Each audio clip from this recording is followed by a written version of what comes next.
नमस्कार, आप देख रहे हैं न्यूज वन इंडिया। मैं हूं आपके साथ उन्नति भटनागर। बुलेटिन का आगाज महत्वपूर्ण खबर के साथ दिल्ली के साथ, जहां आज एमसीडी चुनाव के लिए वोटिंग होगी। सुबह 8 बजे से शाम 5:30 बजे तक मतदान होगा। 250 वार्डों के लिए डाले जाएंगे वोट, जहां चुनाव मैदान में 1349 उम्मीदवार हैं। तो वहीं 1,46,73,847 मतदाता चुनाव करेंगे, मतदान करेंगे, जिसमें पुरुष मतदाता की संख्या की अगर बात की जाए तो 79,86,705 हैं। तो वहीं महिला मतदाता 66,86,081 हैं। तो वहीं ट्रांसजेंडर मतदाता की अगर बात करें तो 1,061 हैं और 7 दिसंबर को मतगणना होगी। तो ये आज की पूरी डिटेल्स हैं कि मतदाता की क्या संख्या है। और देखिए, मतदान शुरू हो जाएगा सुबह 8 बजने के साथ ही शाम के 5:30 बजे तक मतदान होगा। तो निगमों के एकीकरण के बाद पहली बार एमसीडी का ये चुनाव है, जहां 250 वार्डों पर ये चुनाव होगा। पहले 272 थे, लेकिन परिसीमन के बाद देखिए 250 वार्ड हैं जिन पर चुनाव होना है। और इसके लिए 4 दिसंबर यानी कि आज मतदान की तारीख है और सभी तैयारियां हो चुकी है। मतदान होंगे सुबह 8 बजे से लेकर शाम के 5:30 बजे तक। मतदाता अपने मत का इस्तेमाल करेंगे। दिल्ली के जो वार्ड हैं उनमें किस तरीके से विकास हो रहा है उसके आधार पर जनता चुनेगी। आपको बताता चले कि 15 साल से लगातार भारतीय जनता पार्टी का कब्जा है निगमों पर, और ऐसे में अब बड़ी चुनौती बीजेपी के लिए ये है कि वो अपने विकास और अपने काम जो लगातार जिक्र किए जाते हैं उनके बलबूते पर आगे कैसे बढ़ती है। तो फिलहाल सबकी नजरें आज एमसीडी के चुनाव पर रहने वाली हैं, क्योंकि बेहद ही ज्यादा महत्वपूर्ण एमसीडी का चुनाव कहीं ना कहीं स्थानीय चुनाव नींव कहा जाता है। और इस नींव को पकड़ने की कोशिश सभी पार्टियों की रहती है। कांग्रेस मैदान में है, आम आदमी पार्टी की तरफ से दावे किए जा रहे हैं कि विकास किए जाएंगे, बड़ी बड़ी योजनाएं, और अपने घोषणा पत्रों के जरिए भी बड़े वादे किए गए हैं सभी पार्टियों की तरफ से। अब ऐसे में जब आज दिल्ली एमसीडी का चुनाव है तो आज किसकी किस्मत खुलती है, क्योंकि देखिए मतदाता जो है अपना मत देंगे और ऐसे में 7 दिसंबर का इंतजार करना होगा जब मतगणना होगी, यानी कि जब नतीजे सामने आएंगे। तो दिल्ली एमसीडी का चुनाव बेहद ही ज्यादा महत्वपूर्ण। चुनावी मैदान में करीब 1,349 उम्मीदवार मैदान में हैं, जिनकी किस्मत का फैसला आज कैद होगा। और 7 दिसंबर को जब मतगणना शुरू होगी तब नतीजे सामने आएंगे। फिलहाल देखिए, इसी वोटिंग को लेकर सुरक्षा के भी पुख्ता इंतजाम किए गए हैं। साथ ही साथ मेट्रो सेवा में भी देखिए बड़ा फेरबदल किया गया था, जहां सुबह से ही मेट्रो को चालू कर दिया गया है। 4 बजे से ही मेट्रो का इस्तेमाल लोग कर सकते हैं ताकि सुविधा रहे मतदाताओं के लिए, और इसी के लिए ये तमाम फैसले लिए गए हैं। फिलहाल आज एमसीडी का रण है और एमसीडी के लिए मतदान होने हैं। सुबह 8 बजे से वोटिंग शुरू होगी और शाम के 5:30 बजे तक मतदान किया जाएगा। तो देखिए, मैदान में 1,349 उम्मीदवार हैं।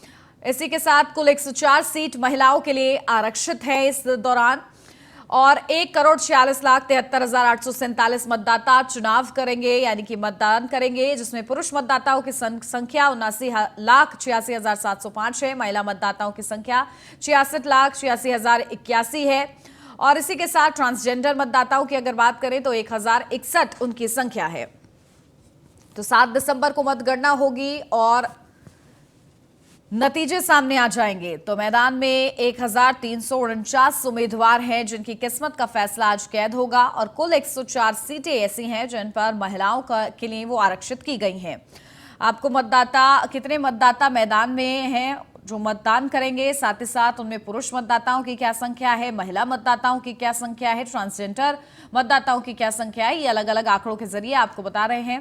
फिलहाल एमसीडी का ये चुनाव बेहद ही ज्यादा महत्वपूर्ण है, और आज मतदान होने हैं। सुबह 8 बजे का इंतजार किया जा रहा है, लेकिन उससे पहले ही सुरक्षा के कड़े इंतजाम किए गए हैं ताकि किसी भी तरीके से कोई लापरवाही ना हो, शांतिपूर्ण तरीके से चुनाव संपन्न हो सके। इसकी पूरी कोशिश देखिए मैदान में हो चुकी है, और सभी जो बूथ पॉइंट्स हैं उनको पूरी तरीके से सिक्योर किया गया है ताकि किसी भी तरीके की धांधली ना हो, लापरवाही ना हो। इसके पहले से ही इंतजाम रहते हैं।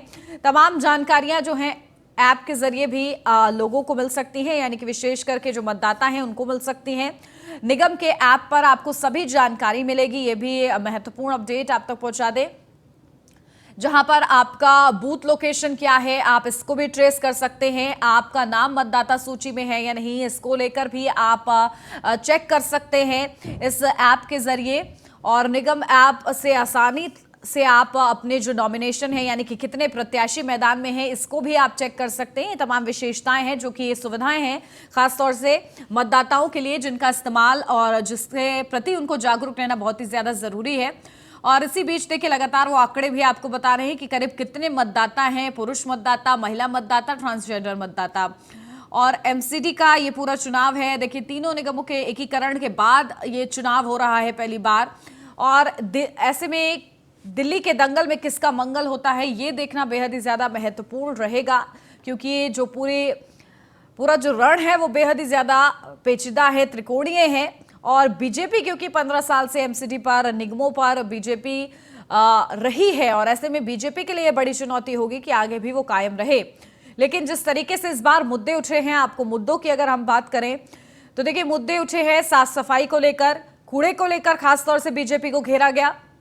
तो वहीं जब बीजेपी पर सवाल आए तो बीजेपी ने भी आम आदमी पार्टी को जमकर घेरा, और नदी के सफाई को लेकर भी बड़े सवाल खड़े किए गए। अब इन तमाम बड़े मुद्दों के जरिए कौन सी पार्टी विजय रहती है, ये देखना होगा।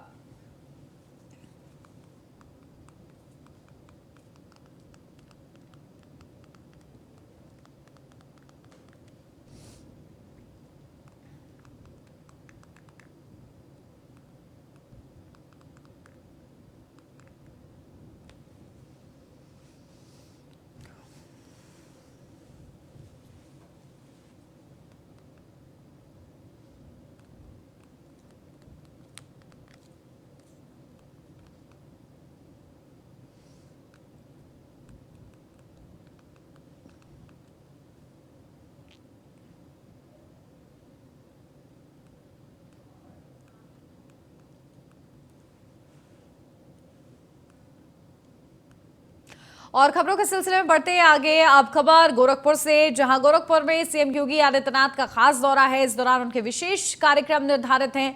लगातार ताबड़तोड़ जिलों का दौरा कर रहे हैं सीएम योगी आदित्यनाथ, और इसी के चलते उनका गोरखपुर के दौरे पर हैं सीएम योगी, जहां आज गोरखपुर को सीएम योगी आदित्यनाथ सौगात देंगे। 4 बड़ी परियोजनाओं का शिलान्यास करेंगे। तो ये बड़े विशेष कार्यक्रम उनके निर्धारित हैं। साथ ही साथ गोरखपुर दौरा जो है, जब भी होता है सीएम योगी आदित्यनाथ का जनता दरबार वो जरूर लगाते हैं, तो ये विशेष कार्यक्रम भी उनका रहेगा। साथ ही बड़ी परियोजनाओं की सौगात भी सीएम योगी आदित्यनाथ को देनी है। तो देखिए उत्तर प्रदेश में भी नगर निकाय के चुनाव हैं, उसके लिए भी लगातार सीएम योगी आदित्यनाथ ताबड़तोड़ दौरे कर रहे हैं और कोशिश कर रहे हैं कि जो अधूरे काम है उनको जल्द से जल्द पूरा किया जाए। और इसी के चलते गोरखपुर का ये खास दौरा, जिस दौरान सीएम योगी आदित्यनाथ गोरखपुर वासियों को सौगात देंगे, 4 बड़ी परियोजनाओं का शिलान्यास करेंगे, और इसी के साथ साथ जनता दरबार का भी कार्यक्रम रह सकता है सीएम योगी आदित्यनाथ का।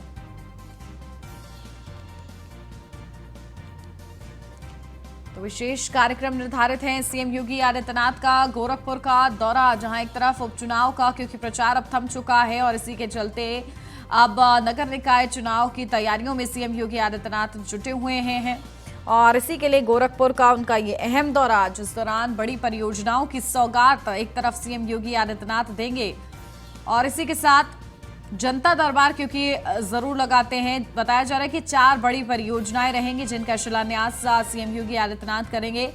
जनता दरबार के माध्यम से जनता की समस्याओं को भी सुनेंगे, अधिकारियों को जरूरी दिशा निर्देश भी देंगे। तो बेहद ही महत्वपूर्ण ये पूरा कार्यक्रम रहेगा सीएम योगी आदित्यनाथ का। और इससे पहले कि आपको तस्वीरें भी दिखा रहे हैं सीएम योगी आदित्यनाथ ने किस तरीके से माथा टेका है, और हमेशा से ही सीएम योगी आदित्यनाथ एक भक्तिमय उनकी छवि रही है, और इसी के अनुरूप जब भी उनका दौरा होता है तो वो ज़रूर दर्शन पूजन का कार्यक्रम रहता है उनका। और इसी सिलसिले में देखिए गोरखपुर का जब वो दौरे पर हैं तो 4 बड़ी परियोजनाओं का भी शिलान्यास करेंगे, सौगात देते हैं सीएम योगी आदित्यनाथ।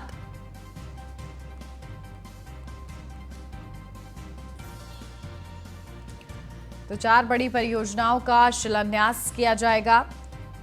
सीएम योगी आदित्यनाथ का खास गोरखपुर का दौरा है और आज गोरखपुर को बड़ी सौगात सीएम योगी आदित्यनाथ की तरफ से दी जाएगी। जनता दरबार भी सीएम योगी आदित्यनाथ की तरफ से लगाया जाएगा।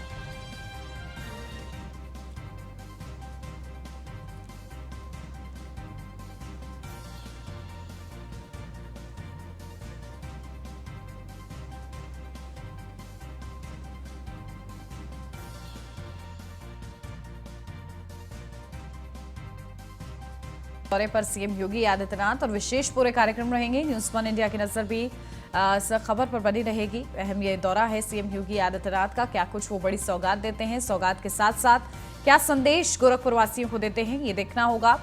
और किस तरीके से वो नगर निकाय चुनाव की तैयारियों के लिए भी अधिकारियों के साथ बातचीत करते हैं, ये भी देखना होगा।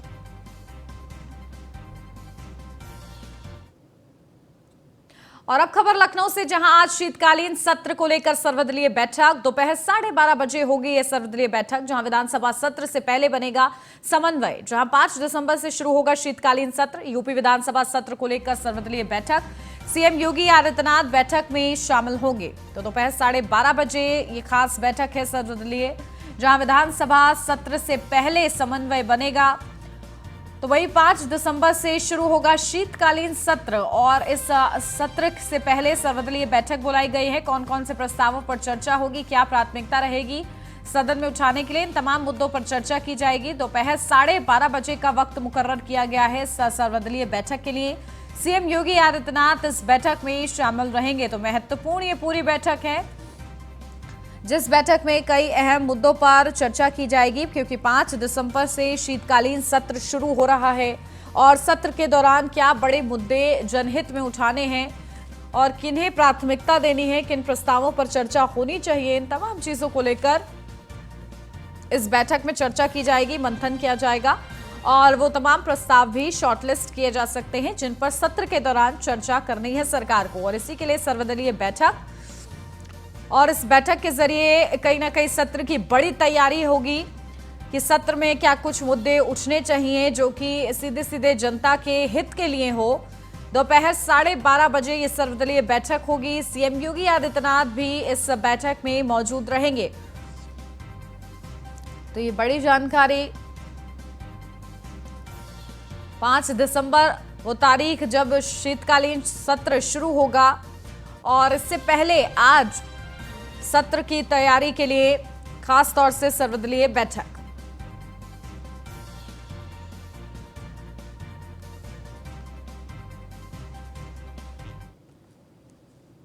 भारत जोड़ो यात्रा के दौरान राहुल गांधी के एक बयान पर विवाद छिड़ गया है। शुक्रवार को उन्होंने भाजपा और आरएसएस को जय सिया राम कहने की नसीहत दी थी और जय श्री राम और जय सिया राम में फर्क बताया था।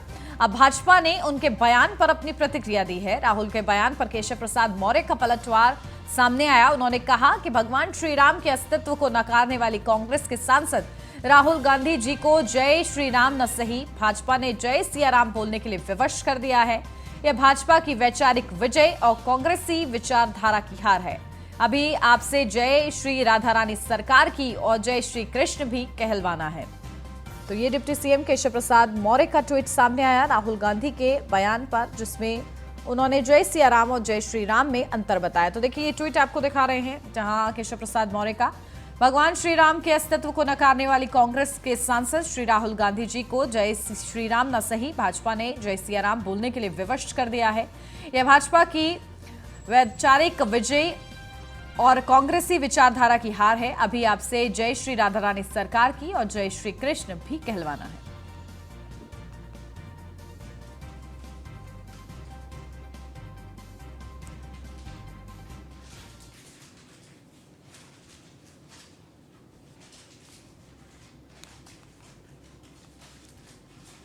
तो राहुल गांधी के इस बयान को लेकर लगातार चर्चाएं तेज हैं, सियासत भी तेज हो चुकी है।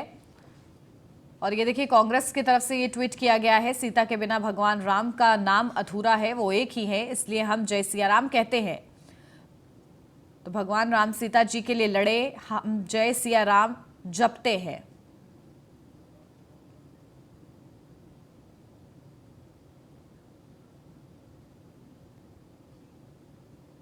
तो चलिए आपको राहुल गांधी का वो बयान सुनाते हैं जिसको लेकर लगातार सियासत अब तेज हो गई है और उसकी चर्चा भी जोरों पर है। सुनिए। का मतलब क्या है? जय सिया राम का मतलब जय सीता जय राम। मतलब क्या? सीता और राम एक ही हैं, इसलिए नारा है जय सिया राम या जय सीताराम। मतलब जो राम के जीने का तरीका था, जो उन्होंने सीता के लिए किया, भगवान राम ने सीता के लिए क्या किया? जाके सीता की इज्जत के लिए, सीता के लिए लड़े। सही? तो जब हम जय सिया राम कहते हैं, हम सीता की याद करते हैं और समाज में जो सीता की जगह होनी चाहिए उसकी आदर करते हैं। बीजेपी के लोग जय श्री राम करते हैं, मगर कभी जय श्री राम और हे राम क्यों नहीं करते?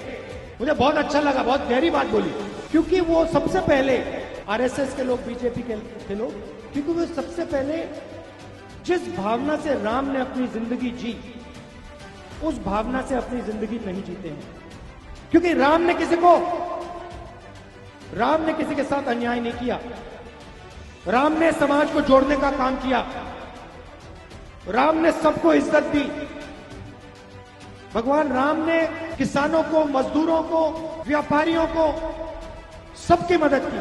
जो उनकी भावना थी, जो उनका जीने का तरीका है, उसको आरएसएस के लोग और बीजेपी के लोग नहीं अपनाते। तीसरा नारा, शायद सबसे जरूरी नारा, वो सिया राम जय श्री राम तो कर ही नहीं सकते, क्योंकि उनके संगठन में एक महिला नहीं। मैनपुरी में सीएम योगी आदित्यनाथ की ओर से मैनपुरी में जनसभा के दौरान समाजवाद खत्म करके राम राज्य लाने की बात पर अखिलेश यादव ने पलटवार करते हुए कहा है कि मुख्यमंत्री जी समाजवाद सिखाकर गए हैं। मुख्यमंत्री जी बोले समाजवाद क्या है? हमने उनका पहला विधान परिषद में भाषण सुना था, अभी तो हमारा समाजवाद। वही सीएम योगी की ओर से डिंपल यादव को बेचारी बताए जाने को लेकर कहा है कि बेचारी डिंपल को फंसा दिया। हमारे मुख्यमंत्री को जो बताना चाहिए था वह नहीं बताकर जा रहे हैं। उन्होंने कहा कि 2 बार मुख्यमंत्री जी आए, न जाने कितनी बार डिप्टी सीएम आए, क्या उन्होंने बताया कि किसानों को डीएपी कितने में मिल रही है? किसानों को अब डीएपी की साथ बोतल और खरीदनी पड़ रही है।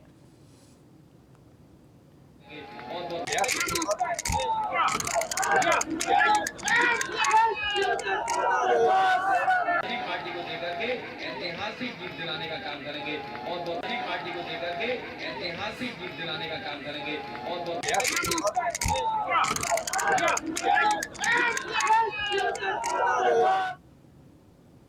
केंद्रीय राज्य मंत्री साध्वी निरंजन ज्योति जालौन पहुंची, जहां सपा नेता आजम खान पर उन्होंने निशाना साधा और कहा कि आजम खान जब भी बोलते हैं सिर्फ जहर उगलते हैं। कभी भी आजम खान ने सही बात नहीं की। बता दें कि जालौन के नरी में आयोजित विष्णु महायज्ञ में शामिल होने पहुंची थी साध्वी निरंजन ज्योति।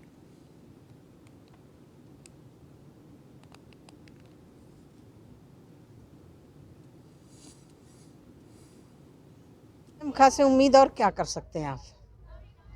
जब भी बोलते हैं वो जहर ही उगलते हैं। तो ऐसे आदमी के बयान को मैं समझती हूँ कि उनका बयान कौन सा अच्छा आता है, और उस आदमी के लिए मुझे बोलना भी नहीं चाहिए जो भारत माता को डायन कह सकते हैं, राम को अय्यास कह सकते हैं, गंगा माँ को चुड़ैल कह सकते हैं। तो उनसे उम्मीद क्या की जा सकती है? आजम खां से उम्मीद और क्या कर सकते हैं आप? जब भी हमीरपुर से अब खबर, जहां फर्जी सेना भर्ती मामले में सीबीआई की पूछताछ। आज दूसरे दिन सीबीआई ने पूछताछ की है। सेना भर्ती मामले में फर्जी दस्तावेजों की जांच कर रही है सीबीआई, जहां 2016 में कानपुर सेना भर्ती में जारी हुए थे फर्जी निवास प्रमाण पत्र। 34 युवकों के फर्जी निवास प्रमाण पत्र होने की जांच जारी है। 2018 में 40 लोगों के खिलाफ दर्ज हुई थी एफआईआर। लेखपाल प्रधान से सीबीआई ने पूछताछ की। फर्जी निवास प्रमाण पत्र लगाकर 30 युवकों ने नौकरी पाई थी। मौदहा डेम गेस्ट हाउस में सभी को तलब किया गया था। तो 2018 में 40 लोगों के खिलाफ एफआईआर दर्ज हुई थी। हमीरपुर से ये पूरी खबर है, जहां फर्जी सेना भर्ती मामले में सीबीआई की पूछताछ लगातार जारी है। सीबीआई हर एंगल से जांच कर रही है और आज दूसरे दिन सीबीआई की पूछताछ है।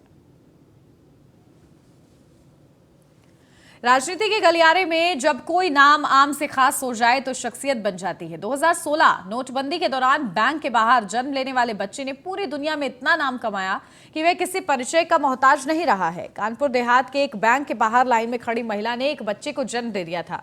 नोटबंदी के दौरान जन्म लेने वाले इस बच्चे को समाजवादी पार्टी के राष्ट्रीय अध्यक्ष अखिलेश यादव ने नाम दे दिया खजाची नाथ। 2 दिसंबर को जन्म लेने वाले खजाची का आज जन्मदिन है। जन्मदिन के मौके पर घर में मौजूद खजाची की मां ने अपनी हर बात पर सिर्फ एक ही बात का ऐलान किया कि डिंपल भाभी जीतेंगी। सर्वेशा देवी ने कहा है कि खजाची के जन्मदिन के अवसर पर उन्हें उपहार के रूप में मैनपुरी सीट से डिंपल भाभी की जीत चाहिए।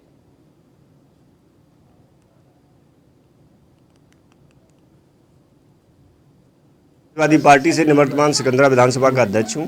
आज खजांची नाथ का जन्मदिन था। समाजवादी पार्टी के राष्ट्रीय अध्यक्ष जी, जैसा कि सब लोग जानते हैं, पूरी दुनिया में खजांची का नाम फेमस हुआ। राष्ट्रीय अध्यक्ष जी ने इसको खजांची नाम दिया था और प्रतिवर्ष 8 तारीख को मनाते हैं अपने प्रदेश कार्यालय में। आज 2 नवंबर को पंजाब नेशनल बैंक झिंझक ब्रांच में इनकी माँ लाइन में लगी हुई थी, वहीं इनका जन्म हुआ था। हम सब कार्यकर्ताओं ने सोचा कि आज मैनपुरी में पार्टी के सारे लोग वहाँ लगे हुए हैं।